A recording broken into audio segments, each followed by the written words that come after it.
Want to sign too, Grimy? Look at these two dudes, Louis and Nipsey Hussle. On the block. Big U's son has been taken. They leaked the last footage of a father and his son, laughing, shoulder to shoulder, thinking the worst was behind them. And 3 days later the son was dead on Halloween. Listen close. This isn't just another headline. It's a story about how a single clip can light a fuse under a whole city, about rumors that never die, and about a father who's trapped behind bars while the streets decide his fate.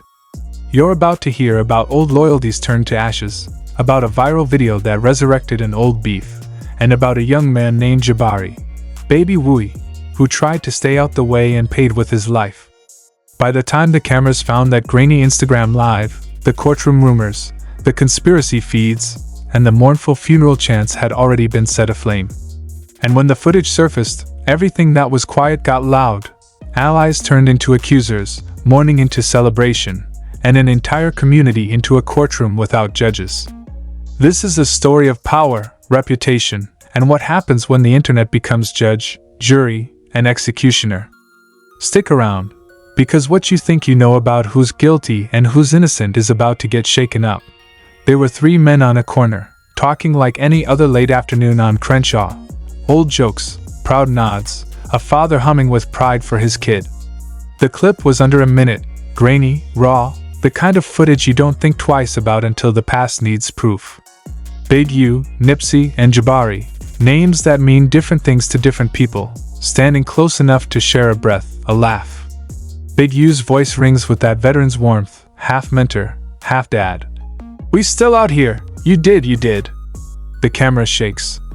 Someone jokes about signing, someone else laughs, and for a moment the world is as simple as hood days and better plans. That small moment, posted and reposted, would become the match that lit a powder keg. To some it was a beautiful throwback, a memory of better days. To others, it was a provocation, evidence stitched into conspiracy. You build context slowly. Nipsey's rise from Crenshaw was never just music, it was business, community, ownership. He built a marathon, a hub for kids, a clothing line that meant something beyond profit. Big U's path crossed differently, a past marked by a 96 bid, a claimed redemption, a nonprofit, and a public face of peacemaking that could broker truces between rival sets. He signed Nipsey early, taught him the all-money model, and for years the partnership rewrote West Coast hustle. But underneath the successes, whispers grew. Accusations that never fully vanished. Eric Holder's conviction in 2022 closed one chapter, but the rumor mill never stopped. People pointed at old laughs, taken out of context, at phone calls remembered as threats, at a life that didn't look clean enough for some corners of the internet. When loose cannon started repeating a story about a call before Nipsey's death, that voice found ears hungry for narrative. WAC 100, Charleston White, and others did their part. Loud, messy allegations that fed the conspiracy machine. Whether true or not, once the idea of betrayal took root, facts mattered less than the story's moral satisfaction. Yeah. We still out here. Hey, well, you did. Hey, we on tape, man. Y'all don't want to sign too, Grimy. Y'all want to sign too, Grimy. Look at these two dudes, Louis and Nipsey Hussle. On the block. Now imagine Jabari, born March 15th, 1991, Baby Wooey, trying to live quieter. Warehouse supervisor by day, music on the side, a 10-year-old daughter who needed him to show up. He wasn't a headline, not until that night. He was the son of a man the internet either loved or loathed. The footage people found didn't show complicity, it showed family. But in the hood, names carry weight. Bloodline becomes identity, and identity becomes target. When the clip circulated late October 2025, it hit people who had never paused to learn the truth but who already knew the narrative. Accusation, betrayal, revenge. By Halloween, the streets were talking like they always talk, quick, loud, unforgiving. At 11:11 p.m. on October 31st, Jabari pulled up to a smoke shop at Fig and 69. A dark sedan rolled up. Words were exchanged by the window. then gunfire. 7 rounds. He fell clutching his side. First responders did everything they could. At 11:28 p.m., he was pronounced dead. The coroner's report would confirm what everyone already felt: multiple gunshot wounds, hemorrhagic shock. A life ended while a father sat helpless behind federal bars. The timing was a monstrous coincidence. Big U was in the Metropolitan Detention Center facing a federal RICO case that painted him as the head of a mafia-like operation. 43 counts, allegations of murder for hire, extortion, human trafficking, a public narrative that had already stripped away the peacemaker image. His attorney had even withdrawn. He was representing himself. To many online, those charges confirmed what rumor had whispered: the system knew something his critics claimed the law did not. So when the old video came back like a ghost, it became proof for those who wanted proof, and fuel for those who wanted revenge.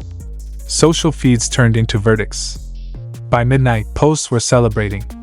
Hashtags that called it karma trended. Accounts posted raw bystander footage, paramedics pressing on a body as the comments cheered. That celebration, that glee at a life snuffed out, showed how rotten a portion of the culture had become. Mourning traded for clicks, justice replaced with spectacle. Inside the jail, Big U heard the news through a contraband call, a voice telling him his son is gone.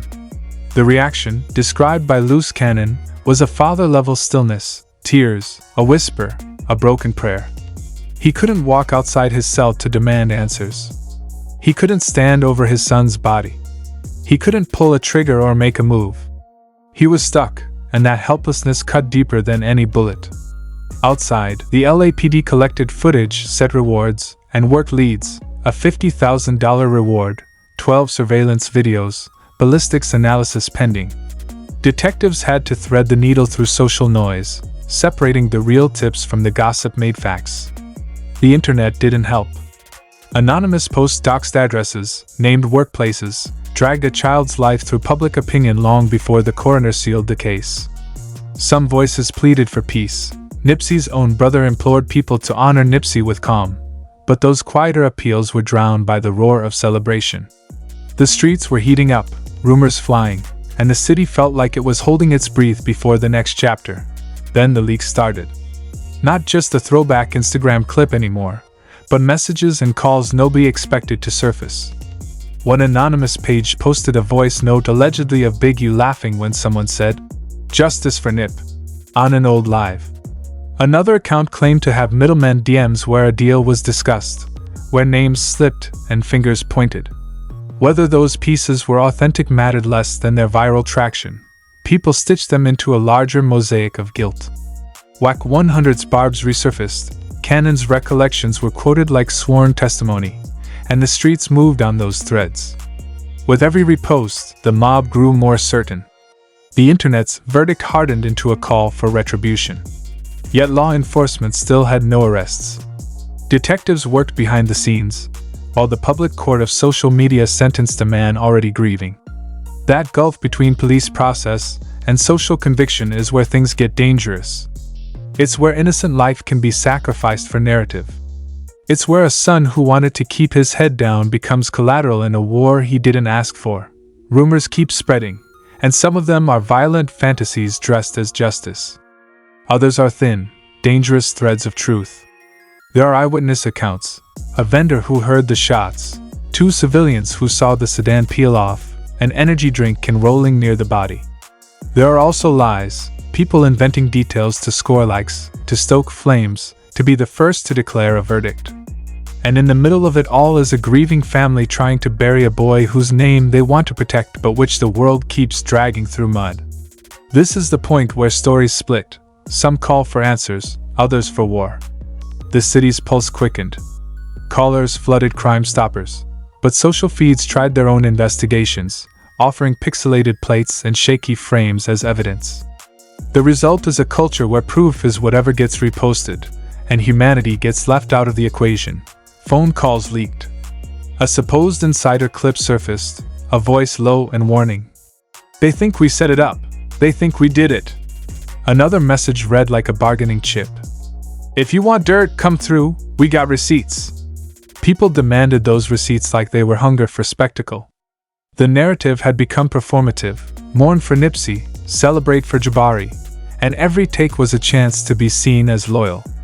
The stakes escalated when a user posted surveillance stills of a dark sedan turning off Figueroa, grainy but convincing enough to have people claim the city would be on fire by morning. And still, no arrests. Detectives push back against viral speculation, but the internet moves faster than evidence. It zips past the patient, methodical work of investigators and lands straight in the court of public emotion. The climax comes not as a single revelation but as a stack of fractures. Leaked files, revenge posts, a father far away and powerless, a daughter without a dad, and a city that can't agree whether this was deserved or monstrous. Evidence leaks in dribs and drabs, a private DM here, an edited audio clip there, and every drop tilts the balance of opinion. A power move by Nipsey's affiliates, who released the footage to prove a point, becomes the spark that lights decades of rumor. The internet chews it up and spits out a verdict before the detectives can even call witnesses. And when the worst part settles in, that a life was taken and the celebration started online, you realize the real horror. The killing didn't just end a life, it fed a machine that eats sympathy. If you want to hear the leaked call and the alleged DMs that turn this throwback into a bloodline sentence, comment below, and we'll pull them, the ones people are saying are the smoking gun. This story isn't over. Detectives are still piecing together surveillance from a chevron across the street, ballistics tests are pending, and there's a $50,000 reward on the table. But the bigger question remains: when the courtrooms are done, when the forensics are final, what will the streets do with the verdict they've already handed down? If you think this is the end, wait. More files dropped in the last 48 hours that change everything. Hit like, drop a comment with your theory, and subscribe if you want the leaked calls and DMs next. Because what happens after this might be the real headline.